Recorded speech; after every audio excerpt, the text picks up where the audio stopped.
Mataji. Thank you so much. Yes, Mataji. I often wonder, very fortunate again to join all of you. Nityam Bhagavata Seva. Many of you are doing Nityam Bhagavata Seva. So actually, we are supposed to do 24/7 all the time. That's the purpose of human form of life. But Acharyas understand the status of Kali Yuga, and they said like something done regularly is considered as Nityam. So everybody doing regularly at a particular time, Srimad Bhagavatam in itself is is such a fortunate thing, and I get to do a little seva for the pleasure of Lord and devotees is also another wonderful opportunity. And today is auspicious Ekadasi, joining all of you and discussing Krishna Kada is wonderful too. Having said that, we'll start with Mangalacharan prayers.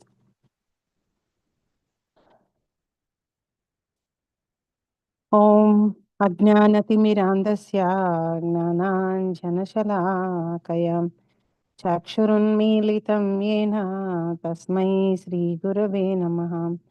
श्रीचैतन्यमनोभीष्टं स्थापितं येन भूतले स्वयं रूपः कदा मह्यं ददाति स्वपदान्तिकं। वन्देऽहं श्रीगुरो श्रीयुतपदकमलं श्रीगुरून् वैष्णवांश्च श्रीरूपं साग्रजातं सगणरघुनाथान्वितां तां सजीवं साद्वैतं सावधूतं परिजनसहितं कृष्णचैतन्यदेवं श्रीराधाकृष्णपादान् सगणललिता श्रीविशाखान्वितांश्च। हे कृष्णा करुणा सिन्धो दीनबन्धो जगत्पते गोपेश गोपिका कान्ता राधा कान्ता नमोऽस्तु ते। सप्तकाञ्चन गौराङ्गी राधे बृन्दावनेश्वरी वृषभानुसुते देवी प्रणमामि हरिप्रिये। वाञ्छाकल्पतरुभ्यश्च कृपा सिन्धुभ्य एव च पतितानां पावनेभ्यो वैष्णवेभ्यो नमो नमः। जय श्री कृष्ण चैतन्य प्रभु नित्यानंद श्री अद्वैत गदाधर श्रीवासादि गौरभक्तवृंद। हरे कृष्ण कृष्ण कृष्ण हरे हरे, हरे राम राम राम हरे हरे। ओम नमो भगवते वासुदेवाय। ओम नमो भगवते वासुदेवाय। ओम नमो भगवते वासुदेवाय। नारायणं नमस्कृत्य नरं चैव नरोत्तमं देवीं सरस्वतीं व्यासं ततो जयमुदीरयेत्।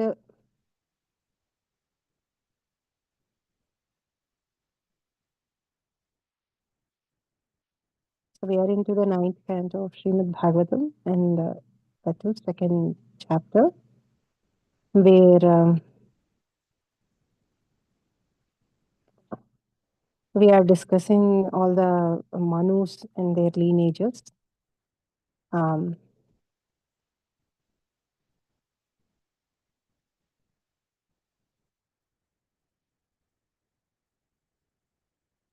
So we completed in 9.1 King Sudyumna story, and now in this second chapter, after discussing the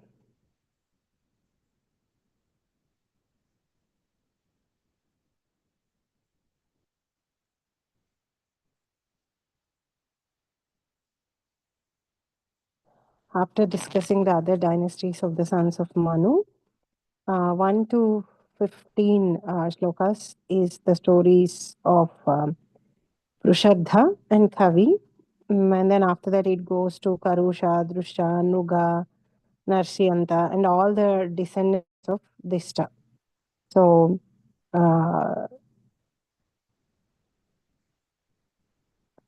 once Sudyumna retired from the kingdom, Manu desired for many sons, and then he performed a lot of sacrifices, austerities, for around 100 years on the bank of Yamuna. And then he worshipped Supreme Lord and obtained 10 sons, of whom Ikshvaku, the Ikshvaku Vamsa that we hear of Lord Ramachandra, Ikshvaku was the eldest. And the two of the 10 sons were Prushardha and Kavi. They did not have children. The reasons, their dynasties does not go further. Remaining all of them, their dynasties went further. So that's what we are. You all might have read until 11th. 9.2.11 is what today we are going to discuss. I I remember the verse correctly, right, Mataji? Okay. So Prusardha, he took a vow to protect the cows. So cow protection is very important for the Vedic civilization. Those of us who are practicing Krishna consciousness, sometimes we don't realize that practicing Krishna consciousness, many of us confine it to only chanting the holy names of the Lord. Chanting the holy names of the Lord is the most important thing. 99% of our progress depends on that. But that should be a quality chanting. It should not be very mechanical chanting. Then the progress is very slow. Chanting in any form has its own benefits because holy name of the Lord is very, very powerful. We cannot completely say that the mechanical chanting is completely waste, but that should not be how it should be done all the way, all the time. We are not really taking the full benefit of the chanting if we are only doing it for the namesake or mechanically, where our mouth is saying the holy names, but our body and then our mind or somewhere else. So that shouldn't be the case. So we should be always having a qualitative chanting. Then the progress increase. The progress is very fast, and it is very evident. How do we know? Like the more we chant, the more we should feel like chanting, and also all the instructions that we are hearing from Srimad Bhagavatam or Bhagavad Gita, we try to implement them. So our gnana becomes vijnana. So it comes into implementation, and it transforms our heart.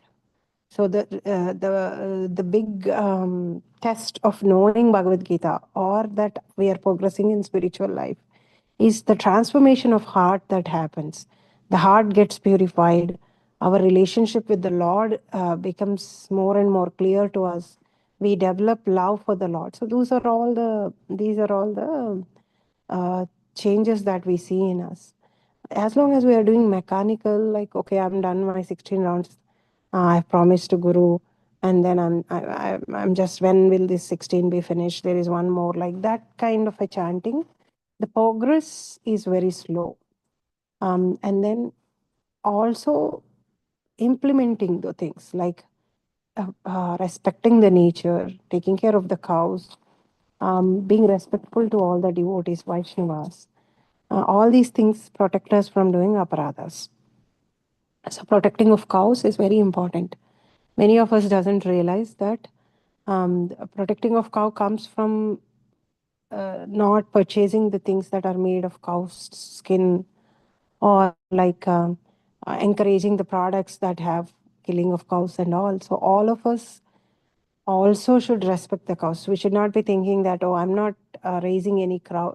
I don't have any goshala, so I'm not taking care of it. So there is nothing in my hands to do with respect to cow protection. There is so much we can still do with respect to cow protection, that not taking the products that are having um, uh, uh, or that have slaughtered cows, or that have that are making cows to suffer. In that way, we are also showing our cow protection. Like in the ways, we always will have a lot of options. We just have to be little mindful in our living, that I have to implement what I am reading in Bhagavatam and Bhagavad Gita. So Prusardha, he took a oath to protect the cows, but a mistake happens with him. He used to stand all night with a sword in his hand, Virasana Vrata, to protect the cows from ferocious animals. So he was highly involved in cow protection, but accidentally he kills a cow. Cow killing is the biggest sin And then we see many pastimes, even in Ramayana, and then in some other places also, like we can't even donate the same cow to two people like that. There are different pastimes we have come across. So once a tiger, he mistakes cow to be tiger, and he kills. And then Vasista curses Prasuddha. So Prasuddha saying that you will be born as a Shudra. So Vasista was very unhappy, although the sin was unintentional. He did not do intentional sin, akamada, akamada. So most of the times, we know when we do intentional sins, sometimes we plan and do, oh, I'm going to cause hurt to this person. At that point of time, our intelligence gets shuts, our emotions are very high. So many people think that we have to completely suppress our emotions. That's not what that's not even possible actually, to suppress the emotions or to suppress the thoughts. For a human, for us, it is not possible. So we have to purify those things. We have to purify our thoughts, our intentions, and emotions also. We always have a control on how far those emotions sweep into our actions, our words, our behavior. So we can feel sad, we can feel hurt, we can feel disappointed, all those feelings. So many of the times devotees think that, oh, I'm not growing when I'm feeling all those things. No, we still feel all those things, but that does not come into our actions. We don't give control to those emotions. We still keep the control. So that's where we have to master. That's where our practice of our sadhana or Krishna consciousness helps us, because we see our emotions separated from us. Look, I am feeling anger. I am feeling jealous. Why is that? Why is that coming? From where is that coming? And we start finding the cause of it. And then we realize that, oh, that is not going to be useful in any way for my Krishna consciousness. That's not going to take me closer to Krishna. So let me not get under the control of those emotions, and let me control those emotions, and we'll reason it out. We'll reason it out by scriptures. We reason it out by preaching to ourselves. That's saying, like, I understand that you are feeling disappointed, but this is coming from the desire of seeking respect, desire of seeking appreciation. So when, as long as you are keeping Krishna in center and going on doing your service, you should be able to manage this emotion. So emotions should always be um, dealt with a reason and not let them control us. That's how we progress. Not like becoming completely emotionless. Devotees are paradukha dukkis. Devotees not only feel bad for themselves, but also very quickly feel bad for others when others are in trouble. That's how all the sages, all the sadhus, they were so compassionate towards the living entities. That's why they constantly ask questions for the welfare of for the welfare of all the mankind, and they always give us motivation in taking care of our sadhana and all, to do the ultimate good for us. So this is something we have to understand. So when our emotions are high, our intelligence gets shuts off. So we have to be very careful that not let our emotions control us, and it comes by practice. It's not like it is not possible. Sometimes we take an excuse saying that let the emotion control me, and I'm like this, I'm born like this, it's impossible for me. Not really. Krishna helps us many times to teach, to show our own mistakes to us from various sources. Sometimes our own children will show us, husband, wife, devotees. They all sometimes they frankly tell us, like, this is where you're going wrong. This is what is happening. So we should always have someone who keeps a check on us. However advanced we are, however senior we are, we should always have somebody who keeps a check on us, so that we ourselves don't fall down. So most of the times, people as they become seniors and as they progress in Krishna consciousness, they think that They have figured this out, and they don't know, they don't need preaching, they don't need to listen, they don't need somebody to check, they only have to check. So if that's the case, then that's a big danger, that's a big pitfall. Like, so all of us require a checkpoint and checking and check our emotions and all. So Vasista curses Prasurdha, because Vasista was very unhappy with what has happened, even though it is an unintentional thing, to become a Sudra. And Prasudra, as a wonderful devotee, accepts the curse with folded hands. He controls his strengths, he controls his senses, and he takes brahmacharya. So this is another thing which devotees do. If we hear this story, or Chitraketu, Maharaj Chitraketu story, he was cursed by Mother Parvati in the sixth canto of Srimad Bhagavatam also. Devotees accept the reversals also as mercy of the Lord, curses also as the mercy of Lord. They do not they do not participate in cursing back, or they don't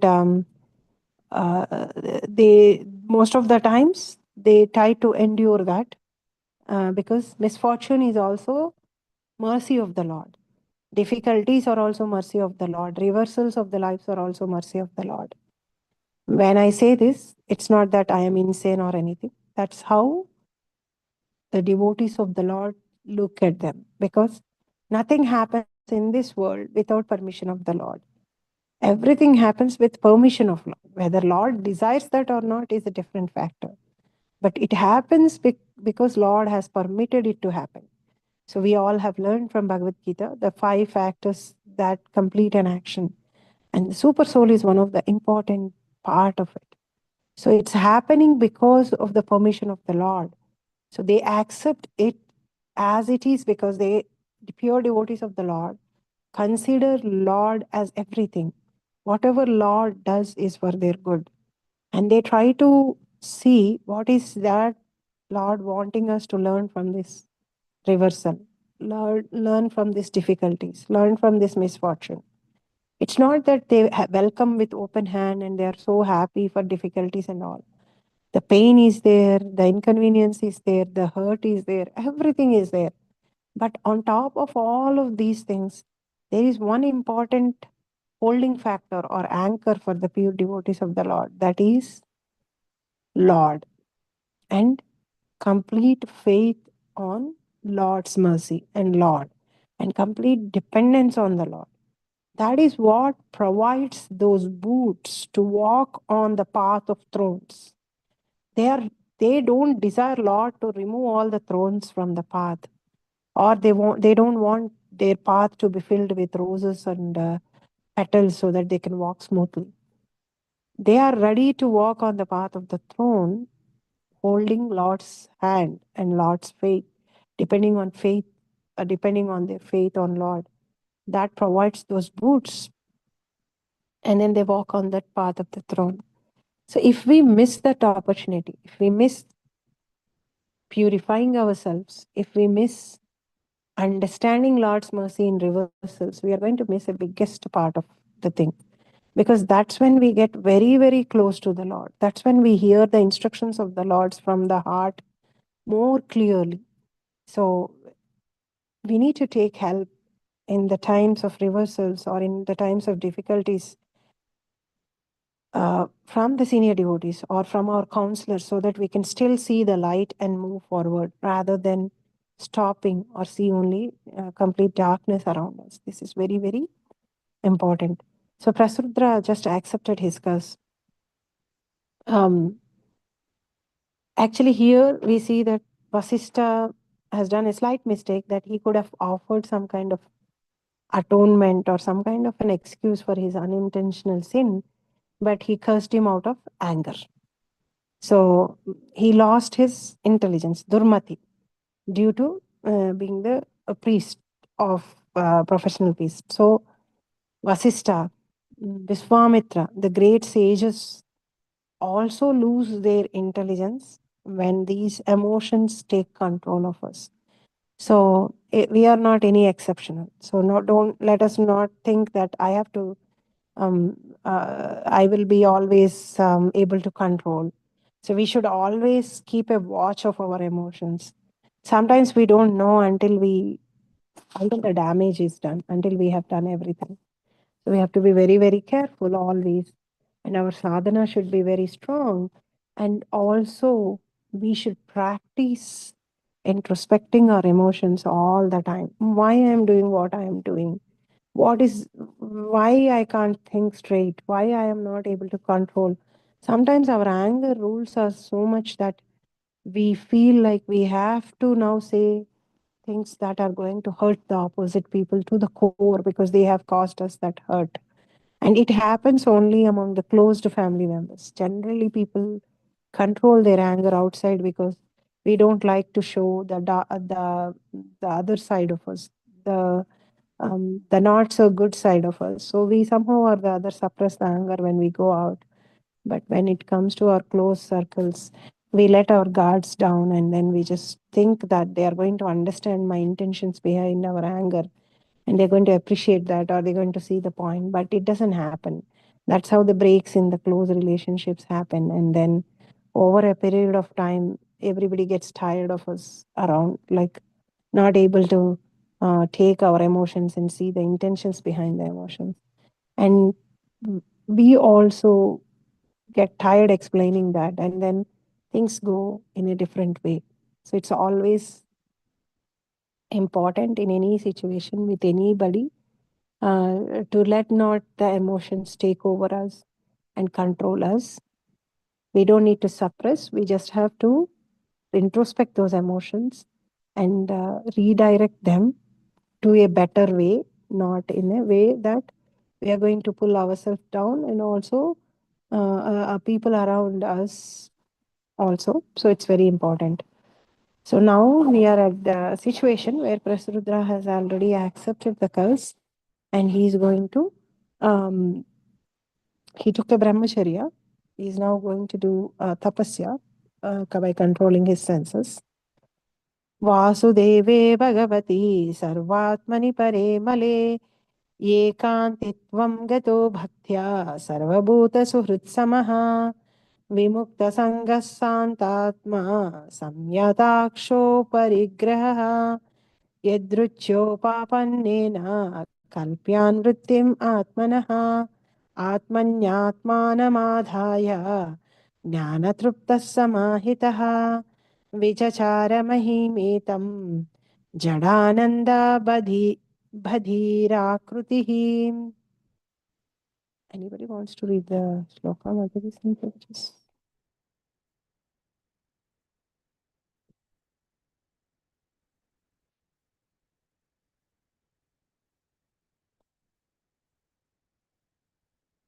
Okay. वासुदेवे भगवति सर्वात्मनि परे मले एकान्तित्वं गतो भक्त्या सर्वभूतासुहृत्समः विमुक्तसङ्गः शान्तात्मा संयताक्षो परिग्रहः यदृच्छोपपन्नेन कल्पयन् वृत्तिमात्मनः आत्मन्यात्मानमाधाय ज्ञानतृप्तः समाहितः विचचार महीम् एतां जडानन्दबधिराकृतिः.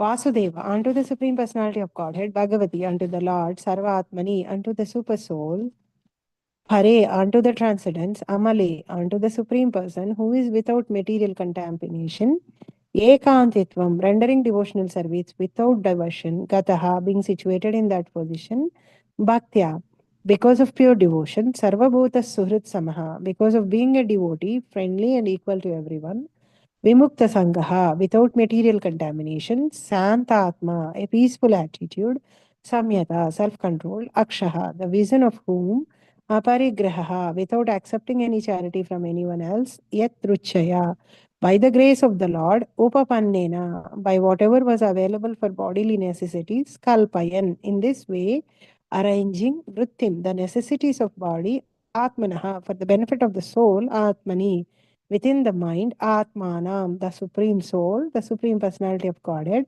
Adhaya, keeping always, Gnana Truptaha, fully satisfied in transcendental knowledge, Samahitaha, always in trance, Vichachara, traveled all over, Mahim, the earth, Etam, this, Jada, dumb, Anda, blind, Bhadira, deaf, Akrutihi, appearing as if.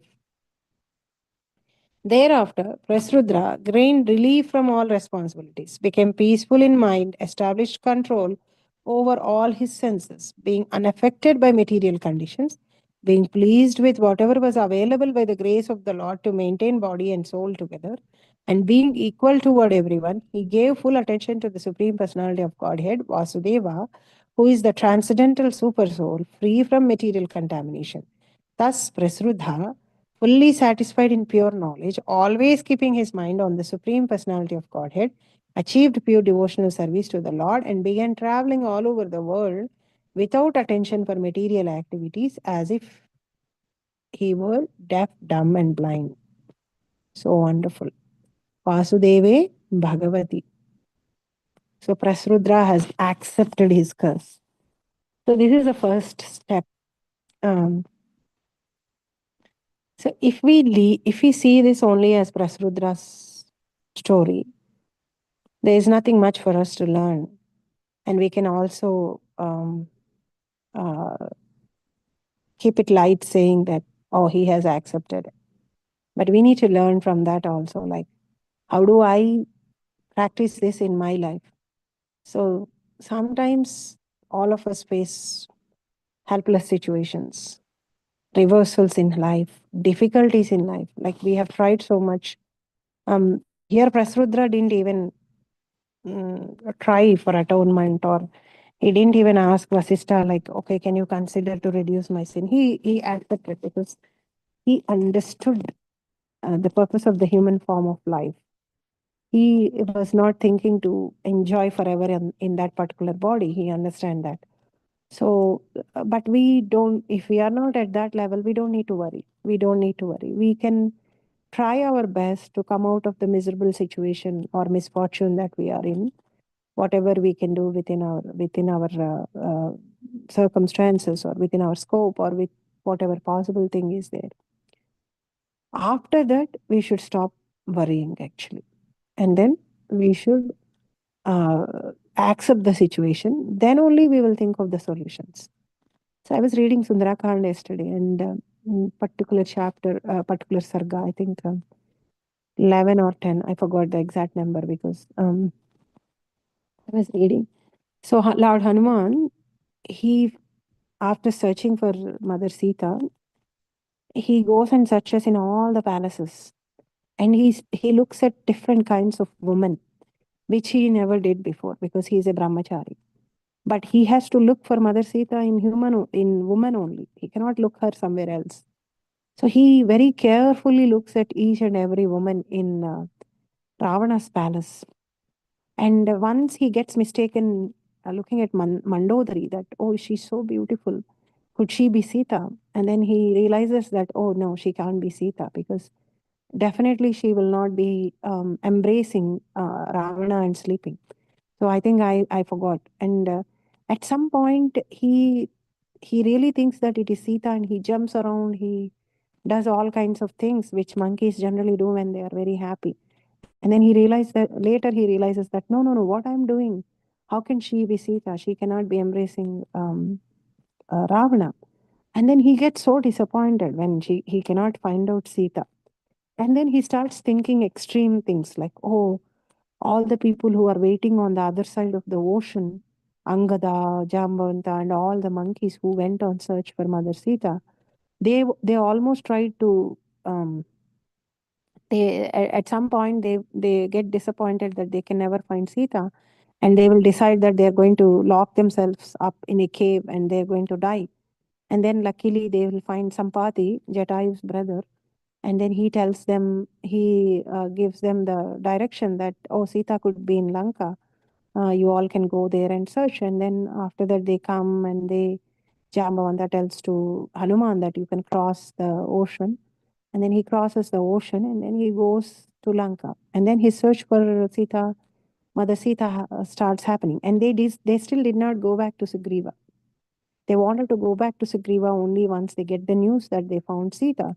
Because otherwise they pretty much know that Sugriva is going to kill them. That's the instruction Sugriva gave before sending them for the search, saying that if you cannot find Mother Sita, you better not come back. I'm not going to leave any one of you. So they know that. So he immediately, Hanuman thinks that, oh, if I don't find Sita now, if I go back, all of them are anyway going to die. And hearing this news, Lakshmana and Rama are not going to live. And if they are not living, Bharata and Shatrugna and their mothers are also not going to live. If Lord Rama is not there, Ayodhya is also not going to be there. So he thinks to that extreme. And then he thinks that, oh, it's better for me to kill myself rather than going back with this bad news that I could not find Mother Sita. He gets very disappointed. And then he sits down. And then again, he thinks, no, no, no. There is no point in worrying. Let me not worry about this. And I am going to put one more effort. And this time, I will go and find all the other places also. So far I'm looking at palaces only. Now I'm going to go to the vanas, like the parks, high hills, low hills, whatnot. I'm not going to leave a single effort left out. And then he starts his search again. So he went to the point of a depression where, like, he thinks that he wants to end his life, but then he gets up and he thinks, okay, worrying about something is not going to do anything to me. It's just um, an interest I am paying for the loan that I did not take. Worry is not going to help me find a way. Only I will be able to think properly when I keep my worry aside. Then my intelligence start working. Right now, that emotion of worrying is taking over myself, taking over me. And I'm not able to think properly. I only searched palaces. I did not search the other places. So I should go and search other places. She might be there. And then he starts like that, a search again. So that's why Sundar Khan, we say like buddhir bhalam yasodhairyam nirbhayatvam arogata jajam vakpatutvam cha hanumat smarane. So Lord Hanuman acts most intelligent. He's the most intelligent person. Like, he acts the way he faces the problems. Not always he picks a fight. Sometimes he escapes the fight. When he was crossing the ocean, the two Rakshasis that came, he tries to mitigate with them. And then he fights with Tataki, the gatekeeper of, not Tataki, sorry, Lankini, the gatekeeper of Lanka. So he always thinks, not only he just depends on his physical strength, but he also always thinks.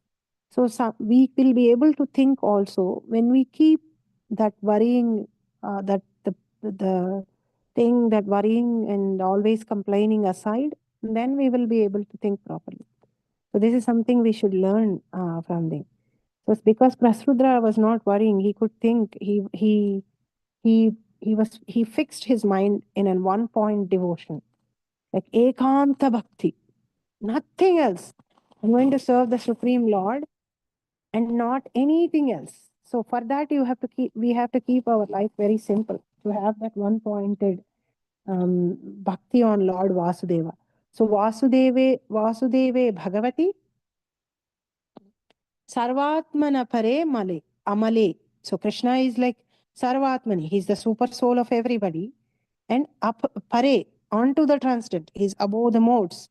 Amale, he's unto the Supreme Person who is without material contamination. So we are all contaminated. Most of the times I was leading in which canto? I think in sixth canto only, in Chitraketu's pastime. Prabhupada writes one wonderful line in purport, like, actually, soul in its pure state is always attached to the Lord, is always related to the Lord, thinks of the Lord, loves the Lord. But when it comes into this material platform, getting separated from the Lord, once the material nature, gives the body, which is made of the material elements, earth, water, ether, fire, and then the modes start acting upon us, the distance between us and Lord becomes more and more. So we get under the influence of the material nature, and then we forget that we are the souls and we become the bodies. And then after becoming the bodies also, we let the sattva guna, rajoguna, tamoguna influence us, and our decisions are influenced by the influence of the modes, and then we start getting ourselves entangled more and more by thinking ourselves to the body. In its pure state, soul is actually always very dear. Soul thinks Lord as the dearmost and always related to the Lord. So here Amala is like Lord is without any material contamination, and we are always influenced, and we have layers and layers of material contamination. That's why we are not able to feel the presence of the Lord or that relationship with the Lord. Ekantitvam, rendering devotional service without diversion. This is so important. We all perform devotional service, but we get diverted a lot. So when we reduce our offenses, when we have that focus, what is priority in my life, then we will also have whatever we are doing without diversion. We may not be able to do 24/7 as, but whatever we have a fixed time, we put that, like from today, some of, for after this, from after today or from today, for some people, Chaturmasya starts, right? And then for some, from the Paurnami that is coming, the full moon that is coming, from then the Chaturmasya starts.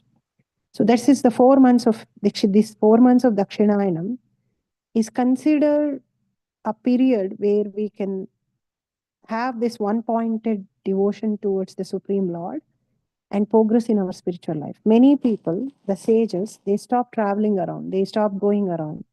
They will be in one place and they will practice, they will do their sadhana to the core. They completely dedicate the next 4 months in reading scriptures, in practicing their sadhana, being in one place. So we all also can take advantage of this auspicious period of Chaturmasya that is going to come. Most of us follow to the extent of leaving one item in one month. That is very good, but we should also leave one bad habit that we are having, which is taking us away from Krishna, which is not useful in any way for our Krishna consciousness. Every Chaturmasya, we can practice leaving one bad habit of ours and adding one good thing in practicing Krishna consciousness. Maybe we might not be reading a lot. We should add that reading, or we may not be doing certain kind of service. We can add that. In that way, we will come out of our comfort zone and we challenge ourselves and we try to practice. We put voluntarily effort to progress in Krishna consciousness. And all these auspicious times and periods help us because Lord is going to help us a lot. We put one step, He's going to help us. He's going to enable us to go further because these are all auspicious times. And this is, in some places, Sayana Ekadasi is considered most auspicious Ekadasi. Because in some places, the rainy season is considered as the beginning of the year. So this comes as first Ekadasi for many of them.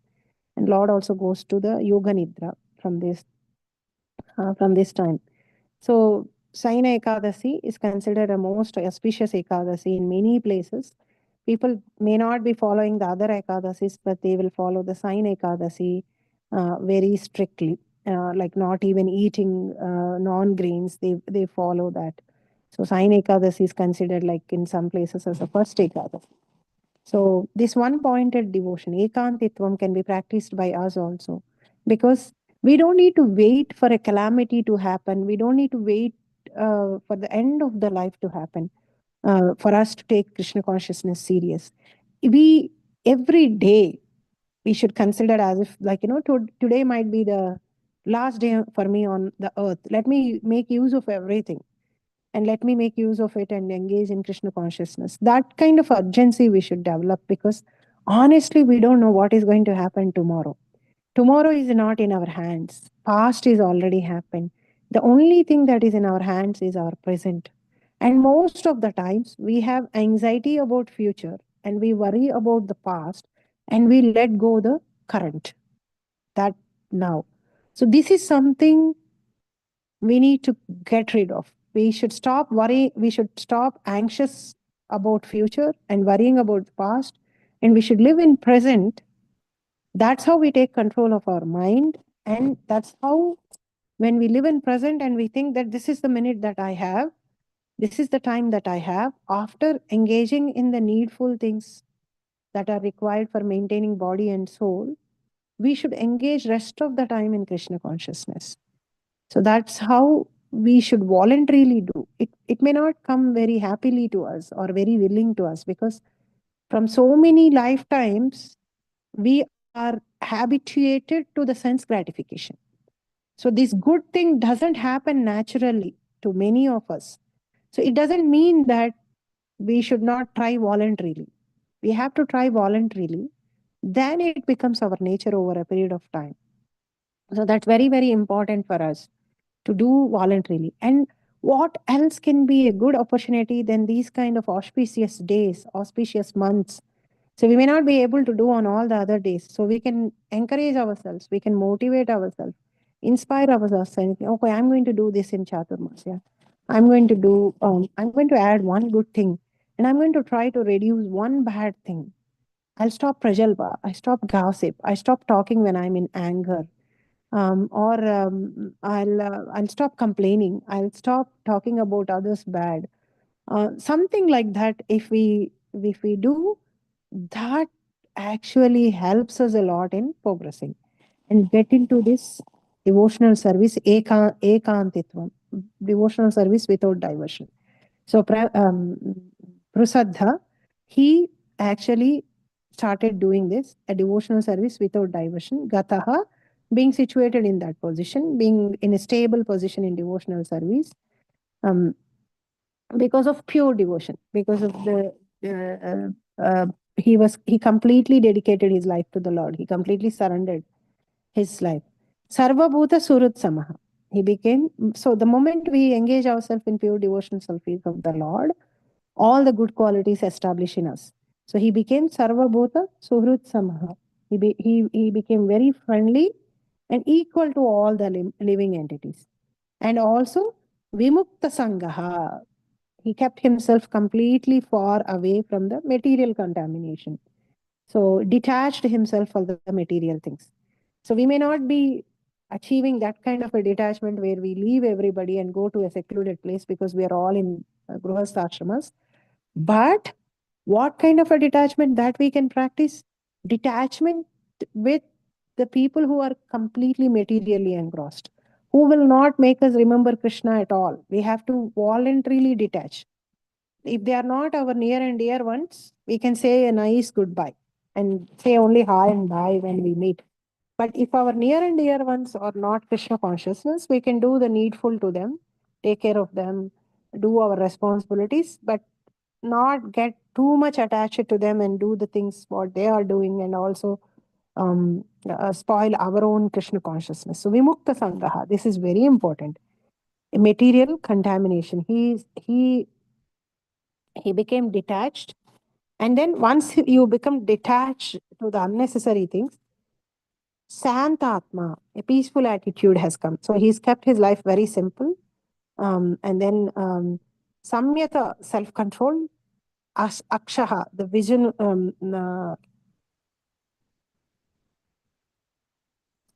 the vision of who he is, that he has self-realized. And then Aparigraha, he did not accept anything from anybody. And then Yatruchaya, completely dependent on, comes on its own. Idrucha labha sampanno. That is what Krishna says in Bhagavad Gita also. A devotee accepts whatever it comes on its own accord. He won't put the extra effort like a donkey working hours and hours. But he won't he won't reject whatever is coming on its own. Like, let's say you are born into a rich family, or you are naturally very talented, that the moment you go and work you get a lot of money. So um, he does not reject all those things. He takes that and he uses in Krishna's service. Yadrucha labha sampanna. So here he was not voluntarily accepting anything, but he was completely dependent on whatever it's coming on its own accord. And then he was satisfied, jnana truptaha. And he was completely satisfied. The knowledge that he's acquiring, the spiritual knowledge, uh, he's very satisfied. And he traveled all over the earth.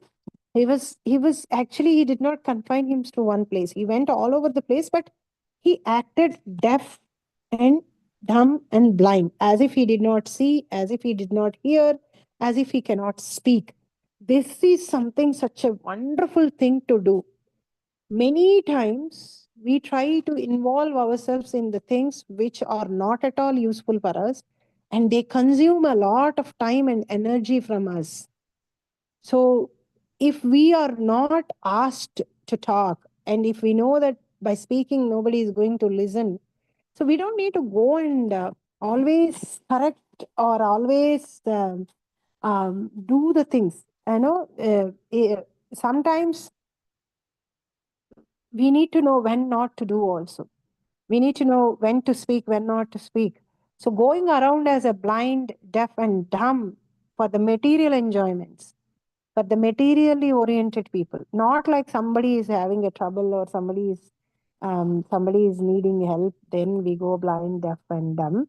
But to the things that are not at all useful for our Krishna consciousness, the material enjoyments, material things, just ignore and move on. Like, if our mind goes wherever our eyes go, then we are gone. Actually, the senses will take us on a ride, on a downwards ride, where we will become those horses without any charioteer. The horses will take us on ride. Wherever they go, we will go. Our mind will take us like that. So we need to always hold control of our mind. So sometimes being blind and ignoring the things which are not required, let's not getting involved too much in of those things, it gives us so much peace to us, and so much we are not grabbing unnecessary attention which is going to take us down. So that's a very useful attitude, and I practice this a lot of times. I just ignore. I just don't pay attention. I just don't talk. I just move on by as if I did not listen. Somebody gossiping, somebody talking bad about anybody. I just don't. I just don't listen. I just move on, and then go forward. Like, no, as if I don't hear. So those all kinds of things will help us. But here he's not doing that kind of a thing. Like, this is for us. But here, his senses has completely turned inwards. His senses are no longer responding to anything outwards. Like, our senses are still outwards. That's why we respond to sense objects. We see something palatable to our tongue, we feel like eating. We see something beautiful to our eyes, we feel like taking it, because our senses, since they are still outward, we are responding to the sense objects outside, and we are participating in them. But like Rushabhadev and then Prasrudra, they have completely turned inwards. Their senses have completely turned inwards. They are self-realized. They are focusing on the Supreme Lord inside. So they are not engaging in the activities outside. That's why they are moving around as if they are blind, deaf, and dumb. It comes so naturally to them because they are not paying attention at all for the external things. For us, we practice that voluntarily so that we don't engage in the non-Krishna conscious activities. But here Prasruddha has attained that stage by his sadhana, where his senses are not looking for the things outside. And we will also become like that. Once our sadhana becomes very, very strong, however tempting something may be in front of us, which is material, which gives us a material enjoyment, we will not be disturbed at all. We will just move on as if it doesn't exist there. Once we start eating only prasadam, however tasty the non prasadam item is there, we will not get tempted at all. We will not feel like tasting it at all. We won't feel like skipping our O and eating that. So we develop that kind of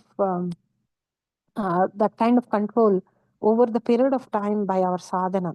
So it happens to us also. But here Prasrudra has attained a stage where he completely Jadananda Bhadirakrutaha. He's completely absorbed in pure bhakti so much that for out for anything outside, he's like a jada. He's like as if those non-moving items, which does not respond. So that's the sage he has attained. So now we have time for 14th verse. Should we stop here, Mataji?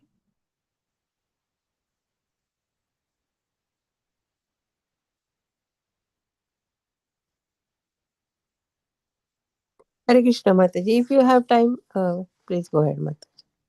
Oh, okay. एवं वृत्तो वनं गत्वा दृष्ट्वा दावाग्निमुत्थितं तेनोपयुक्तकरणो ब्रह्म प्राप param munihi evam vruttha. Being situated in such an order of life, vanam to the forest, gatva after going, društva when he saw, davagni a forest fire, uttitam existing there, tena by that fire, upayukta engaging all the senses of the body by burning, brahma transcendence, prapa he achieved, param the ultimate pole, munihi as a great saintly person. Translation. With this attitude, Prusartha became a great saint. And when he entered the forest and saw a blazing forest fire, he took this opportunity to burn his body in the fire. Thus, he achieved the transcendental spiritual world. The Lord says in Bhagavad Gita, Janma karma cha me divyam evam yo veti tattvataha tyaktva deham punarjanma naiti mameti so Arjuna. One who knows the transcendental nature of my appearance and activities, do not upon leaving the body take his birth again in this material world, but attains my eternal abode. O Arjuna, Prusadra, because of his karma, was cursed to take his next birth as Sudra. But because he took to the saintly life, specifically concentrating his mind always upon the Supreme Personality of Godhead, he became a pure devotee. Immediately after giving up his body in the fire, he reached the spiritual world, as mentioned in Bhagavad Gita, Mam Eti, as a result of his devotional situation. Devotional service performed by thinking of the Supreme Personality of Godhead is so powerful that although Prasadra was cursed, he avoided the terrible consequence of becoming a Sudra and instead returned home back to Godhead, as stated in Brahma Samhita, Estvindra Gopam Atavendram Aho Swakarma Bandhanurupa Falabhajana Matanoti Karmani Nirdahati Kintu Cha Bhakti Bhajam Govindamadi Purusham Tamaham Bhajami. Those who engage in devotional service are unaffected by the results of their material activities.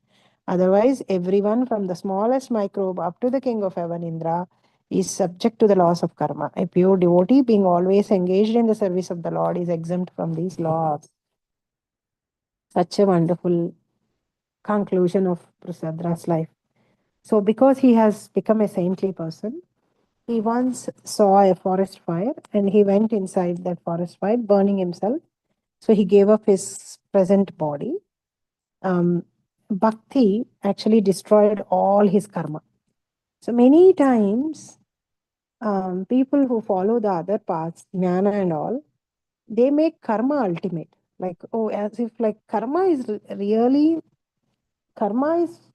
unavoidable. Like we cannot escape from our karma. Whatever good or bad we have done in the past, we have to suffer or enjoy. But karma is not ultimate. It's not that karma is the supreme power. Lord is supreme over the karma. So if Krishna wants to shower mercy, Sarvadharman parityajya mamekam saranam vraja. Aham tvam sarva papyebhyo mokshichyami ma suchaha. So once we surrender, he will remove all the karma. All the karma gets burnt, and then we'll go back to the Lord. So the devotees who are performing pure devotional service, they may not be desiring that. They are ready to accept whatever the Lord gives. But when it time comes that they have to go back to Krishna's world, Golok Vrindavan, their bhakti actually destroys all the karma. Prusadra has to suffer the consequence of the curse. Krishna.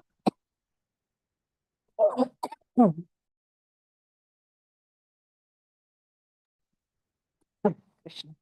He has to suffer the consequence of the curse by Vasistha.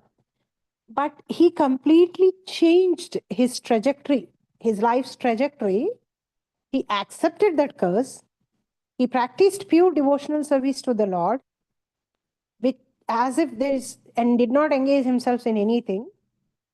And he was bestowed liberation after that, when he ended his life. So that's how it happens. Bhakti destroys the karma. He avoided the terrible consequences and entered the spiritual world by performing bhakti unto Lord Krishna. So we all should have this kind of a, seeing this, our Shraddha, our faith in practicing devotional service should increase. So we should not be thinking that, oh, if karma is the ultimate, anyway, I'm going to suffer and enjoy. Destiny is not changed, and I cannot change my destiny. And then there is, what is the point of performing devotional service? We are making our destiny as ultimate. At every point of time, we have always a choice. See, the circumstances we may not be able to change because of our previous karmas. We may be put in a situations where we may have to suffer or enjoy. But always, how do we respond? How do we respond to that circumstance is within our hands. Like, let's say today, I wanted to go to somewhere with very. I have been planning to go somewhere. Let's say from so many months, years, and then I suddenly fell sick. Let's say, and then I have to be on bed for 3 or 4 days. So there are two options for me: accepting that situation and doing what next I can do best out of that situation. Find out something best that I can do by being on the bed. And there is another option: thinking only about the opportunity that I missed, how much I have planned for that going, and then worrying all the time being on the bed. So these are the two options I have. I may not be able to change the circumstance. Right now, I cannot go because I've been quarantined or I am sick and then I can't do that. So there is no point how much ever I lament, how much ever I worry, or how much ever I think about the circumstance, it's just going to make it even more worse. So the response I give to the circumstance around is always in my hands. So if I accept that, oh, there is nothing I can do now, I cannot go anywhere, I've been quarantined, and I stay on the bed, and then I can think of something that I wanted to do when I get a free time. Like, I'm so busy in my life that I was never on bed. Let's say I didn't get a time to take rest. Then I will, if I accept the situation and if I stop worrying and if I stop putting efforts in changing the circumstance, which is unchangeable sometimes, then I will find an opportunity to do something within the situation that I am right now. Let's say I'm on bed. I just have to lay down for 2 days. Then I will use that opportunity to read some scripture which I did not read, listen to the lectures that maybe my eyes are so troubling that I may not be able to read also. Then I can listen to complete, okay, let me go and listen the entire Bhagavatam series, entire Chaitanya Charitamritaam series. One more time I will listen. Or one more time I will peacefully, there is nobody disturbing me, come and do this, come and do that. Let me completely absorb myself in Harinam and see how it feels like being always thinking of Harinam, all the situation. So we can always find a way out of any miserable situation if we are putting that effort to look at that situation. So that's what happened here. The bhakti has destroyed the consequence of his curse, that he doesn't need to take another life as a Sudra. With this attitude, whatever the attitude that was explained in the previous verse, Prasadra became a great saint. And when he entered the forest and saw a blazing fire, he took this opportunity to burn his body in the fire. Thus, he achieved the transcendental spiritual world. So he was accepting whatever coming on its own. So similarly, he was going everywhere. He saw he entered the forest and there is a forest fire. He just walked into it. He did not try to escape. He was anyway ready to consequence. So Janma Karma, one who knows the transcendental nature of my appearance and activities, does not upon leaving the body take his birth again in this material world, but attains my eternal abode, O Arjuna. Prusadra, because of his karma, was cursed to take his next life as Sudra. But because he took to saintly life, specifically concentrating his mind always upon the Supreme Personality of Godhead, he became a pure devotee. He was cursed to become something else. So his destiny was something else, but he has changed his destiny by taking Krishna consciousness, by taking pure devotional service to the Lord. So once he took pure devotional service to the Lord, he became saintly, he became very dear to the Lord, and he understood the Janma Karma Chame Divyam. He understood completely the birth and activities of the Lord, and he completely situated himself in in a transcendental position, serving the Lord as a pure devotee. Immediately after giving up the body in the fire, he reached the spiritual world, as mentioned in Bhagavad Gita, as a result of his devotional situation. So, Antakalecha Smaran Mukta. I think I missed one line in there. It has to come if I scroll down. Antakalecha Mameva Smaran Mukta Kalevaram. After that, I think Yah Prayati Samadbhavam Yati Nasta Atri Samsaya. Whoever thinks of me at the time of the death, um,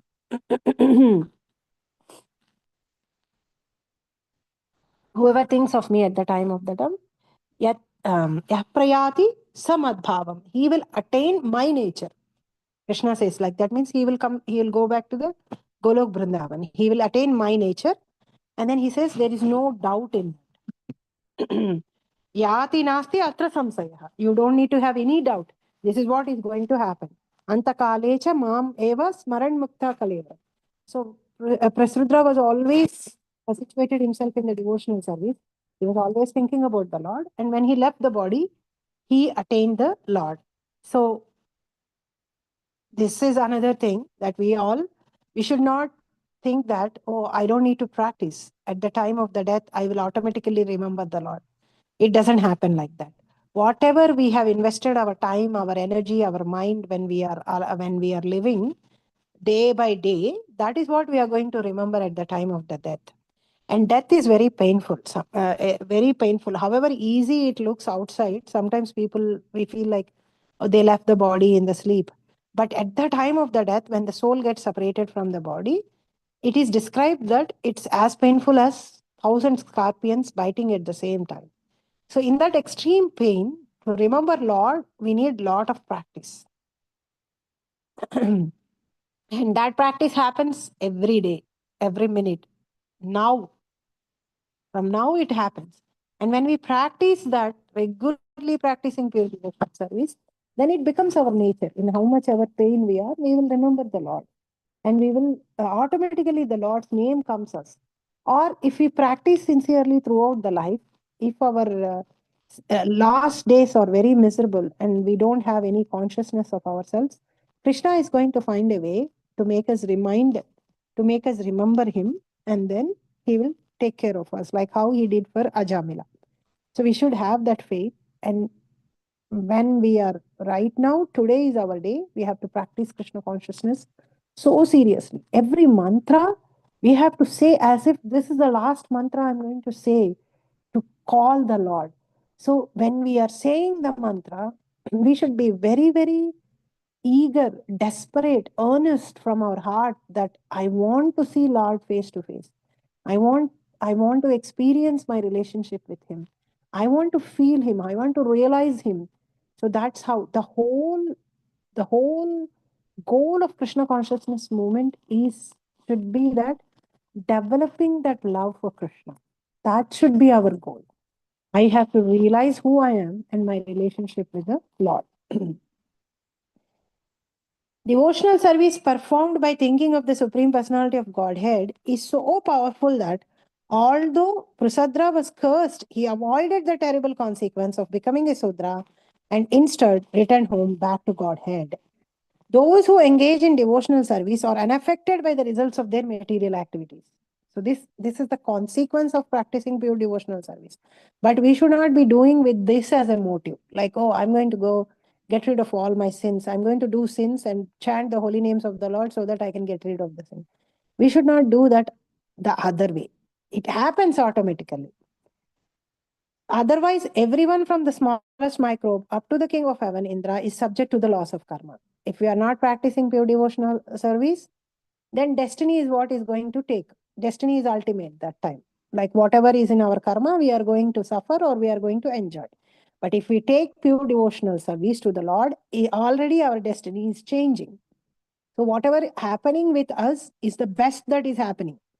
Once we take up the pure devotional service, some people come and ask innocently that, oh, after I took pure devotional service, the difficulties have increased for me.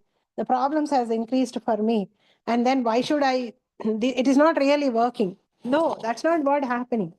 Once we take pure devotional service to the Lord, our destiny is already changing. So whatever happening to us is already reduced effect. It's already reduced. Whether it is a misery, it's reduced already. If not devotional service, it would have been even more worse. But when a misery comes to us, we always feel even a small thing as a big. But when happiness comes to us, however big it is, we feel it as a small. We are because of our nature. But we have to understand the pure devotees of the Lord always understand that I might be destined to something more big. Because of Lord's mercy, I have been given this small thing. So that's how the attitude, the perspective towards the reversals, miseries in life, the pure devotees have. It's not that they don't have any problem. So let us not have that hope that, oh, I'm practicing pure devotional service, so there should not be any trouble coming my way. No, it comes, but it comes in a reduced form. It comes as just a token punishment. So if we are not practicing devotional service, it happens according to the laws of karma. Nobody can escape. A pure devotee, being always engaged in the service of the Lord, is exempt from the laws of karma. So only the pure devotees of the Lord are exempt from laws of karma because they are changing their future by using their free will, engaging themselves in the devotional service of the Lord. So this powerful is Harinama Sankirtana. It's not just any name. Do not ever do it mechanical. Anyway, we are doing, right? So try to bring your mind into the Harinam. Increase the quality of chanting. Every mantra, from one mantra to another mantra, let us all increase the quality of the chanting. One round to another round. Let us all chant with full surrenderance to the Lord, with full love to the Lord. Because that's so powerful. Nama Chimtamani, Kalpa Vriksha, desire tree is Harinam. And for Kali Yuga, there is no other way, there is no other way, there is no other way. If you all have heard that wonderful words which Prabhupada speaks about the Harinam, I listen to that at least once a day. Prabhupada says that so wonderfully. So Harinam that we have is very, very powerful. And the Shravanam and Kirtanam that we are doing, listening to Srimad Bhagavatam every day and reading Srimad Bhagavatam and the Harinam, we are already actually protected by these things to the core. The only thing that we have to have right now is that faith, unflinching faith, and complete surrenderance to the Lord. Then we are exempt from the laws of karma, and then our destiny is already changing, and Krishna is going to take care of us. So today is Sain Ekadasi. So Ekadasi, Upavas, actually is not really just restricting ourselves from the non-grains. Sometimes by restricting ourselves from non-grains, we indulge too much in, restricting from grains. Sometimes while restricting from grains, people indulge too much in non-grains. Ekadasi cake, Ekadasi puri, Ekadasi that, Ekadasi that. That's not actually the whole purpose. No, I mean, I don't have anything against any of those who are cooking, all those things. The main purpose of Upavasa is reduce cooking time, eat something simple to maintain the body, and soul together, and save all that time and get closer to the Lord. Upavasa is living closer to the Lord. So if we again do all those things, that heavy cooking of cakes, pizzas, all those things, they take up all the time. They take up all the time, and it's another way of sense gratification. It becomes another way of sense gratification. Keeping it very simple, keeping all the other material activities also very simple. Not only upavasa from grains, upavasa from our phone, upavasa from our TV, upavasa from gossip, upavasa from all other material things today. We should be doing all those things and then sit down and chant as much as we can, read as much as we can, spend time more thinking of the Lord. That's the real purpose behind the upavasa. We also should know for what we are doing. So sometimes because of health, some people may not be able to fast. Then it's not that, oh, anyway, I'm not able to fast. So let me go and watch a movie. Let me go and just do all the nonsensical things. That's not how it is. Fasting is fasting from everything, fasting from all the material things and going closer to the Lord. Of course, fasting from grains is very important for the body to kind of, what do they call that? There is a word that I forgot now, like to completely detox our body, because we have been putting so much into our body all the 10 days. So Ekadasi helps us to detox and eat simple. That's good for body, but it's only at one level. We have to go to the next level of engaging our subtle body also in Krishna's service, our soul in Krishna's service, and get closer to the Lord. That should be our goal. That should be our purpose today. So engage yourself. Don't keep your mind free. Pack it with Krishna conscious activities today. Refrain from gossip. Refrain from phone. Refrain yourself from material things, and try to engage us in more as much as possible in Krishna service. I'm going to stop here, Mataji and Prabhuji. Anybody have any questions or comments or corrections? Please go ahead and ask.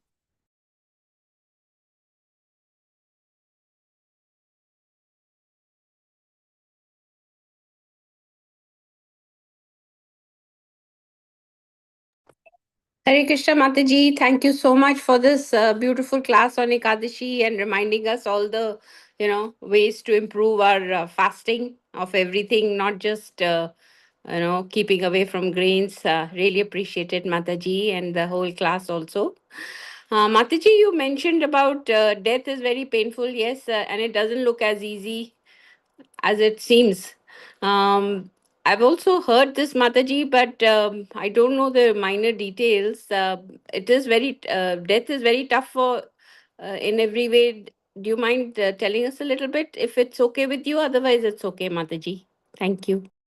Um, I only heard this line of death being painful because while leaving the body, the soul and leaving the body, it's as painful as if like 1,000 scorpions bite. So that point, even though I right now cannot recollect any experience of death, but what I see around actually, our pain starts from the old age itself. Like I've been now at a stage where I am experiencing closely. My parents became old, the people around me became old, aunts and uncles and all. And then when I go and interact with them, talk to them, um, because they don't have a strong foundation of devotional service, already some kind of a miserable situation started from the old age starts. That itself is a very painful thing. You cannot do things by yourself. Your body is not cooperating all the time. We will have something or the other going on, health issues, pain, and then not only just physical pain, there is so much mental pain the old people go through also, because they can't hear, they can't see. There is nobody who really take cares of them, sits with them, cares for them, engages them in right activities, not engaging them in watching football, watching TV, all those things, engaging them in right activities like Krishna consciousness activities, caring for their soul actually. So the pain already starts from the old age itself. And if let's say some of them go and be on the bed, then it's even more terrifying. See, I live in a place where next to my house is a hospice. Like, people in the last stages, they come there, and there is nobody to take care. When there is a full-time nurse needed in the house, the family cannot take care, because literally, practically, it's very expensive to have a full-time nurse in the house. And the families right now are also, the caretakers are also old, so they cannot lift them, put them, and sometimes they don't have many money. A lot of people don't have money to do the hospice. And also, whenever I walk through that place, I go for an evening walk, I listen to Bhagavatam, and whenever I walk through that place, I always feel their pain, like how difficult it is for everybody. And in those kind of difficult situations, if we are not having Krishna consciousness, we are completely lost, actually, because we will be worrying about when I am going to leave this body. Even the people around us also will be worrying that when this person is going to leave this body, it is becoming so difficult for me. And the person inside that body is also not happy being in that body, wants to leave the body. And there is no hope, or there is no actually, hope is the only word I can say. There is no hope for living. But when we understand that every minute that is in a body, however our body is deteriorated, which is going to be deteriorated. Some of us may be very young and may be thinking that this is all nonsense, this is all disappointing talk. No, it's not disappointing talk. It's the future. It's the reality, actually. So, however disappointing our body might be making us feel weak or anything, one hope that we should always have is we are still alive as a soul inside that body, and we can say Harinam, then we are going to change our future. We are definitely going to change our future. Some who doesn't know about that the soul is going to take another body might be thinking that what is the future? It is ending. No, it's not ending. We are going on to a next destination in however sick body we are. And that next destination, which destination we go, is in our hands. And how do we utilize every minute in that body is what is going to decide that next destination. Are we going to just sit down and resent and feel bad and worry and do the things, or am I going to take the names of the Lord so that my next destination is going to be the bestest destination? I will either go back to the Golok Vrindavan, or I will go to a destination, a body where I can be always thinking of Krishna, and next life I'll go to Golok Vrindavan. So, all these things, death, old age, diseases, all these painful things, we should remember at least once a day to increase the urgency of practicing Krishna consciousness in our life. And then practice. I can only know up to that extent, and otherwise I don't know whether I address the point of death from perspective that you are talking. But that's what I think. Yeah. Thank you, Mataji. Very helpful. Yes, we have to prepare, for old age. One starts seeing so many problems. Yeah. Yeah. Thank you, Mataji. But I saw on YouTube, Mataji, and they were showing even after leaving, the soul leaves the body, how it travels, to go to the loka it is supposed to go. On the way also, it's very dangerous, and I mean, it's not very good to. Today we can't. I think we should not talk, but it's pretty tough, the journey. Yeah, it's the journey is tough, but Mataji, I'll tell you one hope. Krishna will be there even that time with us. He doesn't leave us. Yes, Mataji. So Krishna will be always that. We have one companion, Krishna, always with us. And not everybody's journey is like that. It's not like everybody goes through that difficult path only. Um, Right. those who have taken Krishna consciousness seriously, they will have a different path. Those of us who did not take Krishna consciousness seriously, obviously we will go to the any of those 26 hells or more hells that are described, and that path and the punishments there are very, very difficult. But uh, you know, thinking of them is not going to really. I mean, It scares us for sure. But why do, if at all we're thinking of afterlife, let's think about this life where we are going with Krishna to Golok Vrindavan. Let's imagine that. Let's manifest that. And in that way, we can be very happy. Like, oh, death is coming, I'm going to. So that's what you remember this story, this conversation. Death comes in different ways for different people. Okay. Death comes as painful for non devotees. But for devotees, it puts a red carpet. It bends down and gives that stepping stool. Mrityu comes in different ways. So Mrityu comes in different ways for different people. For devotees, it comes with a red carpet. Oh, this devotee is going back to Golok Vrindavan. So it comes and says, like, oh, you need a stepping stone to get down from the aeroplane, because Krishna comes and takes Vaishnavas come, Vishnu Dutas come and take them in an aeroplane. Like how Devahuti and Devahuti went. So when Kapil Maharaj was going, Devahuti was on the previous, Devahuti already went before on an aeroplane. So death comes differently for devotees. It takes them in an aeroplane. And when it takes in an aeroplane, to climb onto that aeroplane, you need a stepping stool. Death becomes that stepping stool for them. So let's manifest that path. Let's think of that path. Let's not think of the other path where non-devotees take. Let's think of that beautiful path of aeroplane coming, Vishnu Dutas coming, taking us respectfully to the Vishnu Loka, to Golok Vrindavan. And if we think of that, our determination to practice Krishna consciousness becomes even more strong. I only want to see Vishnu Dutas. And scriptures also say that. Ajamila story say that. Whoever is chanting the Harinam, who becomes a pure devotee, they will not see the Yamadutas. They won't be seeing them. They will be only seeing Vishnu Dutas. And that path is different. That path is going to be more peaceful path. So let's take that path. Thank you, Mataji. Very, very nice. Thank you so much. Hare Krishna.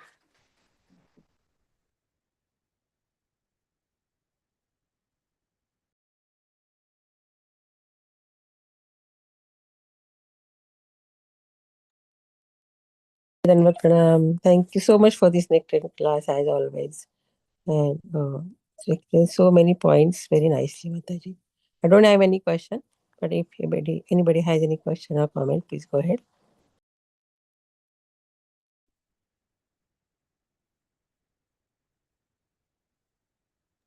Okay, so I think nobody has question or comment, so we can end up the call here. Panchakalpatarvesha kripa sindhu पतितानां पावनेभ्यो वैष्णवेभ्यो नमो नमः। अनंत कोटि वैष्णव की जय, जय श्री हरिदास ठाकुर की जय, जय श्रीमद् भागवतम की जय, श्री प्रभुपाद जय की जय, जय वेरी वनमालिनी मंजरी माता जी की की जय। जय। थैंक यू सो मच माता जी। Thank you, Mataji. Hare Krishna. Thank you, Mataji. Hare Krishna. Hare Krishna. Hari Bol. Hari Bol.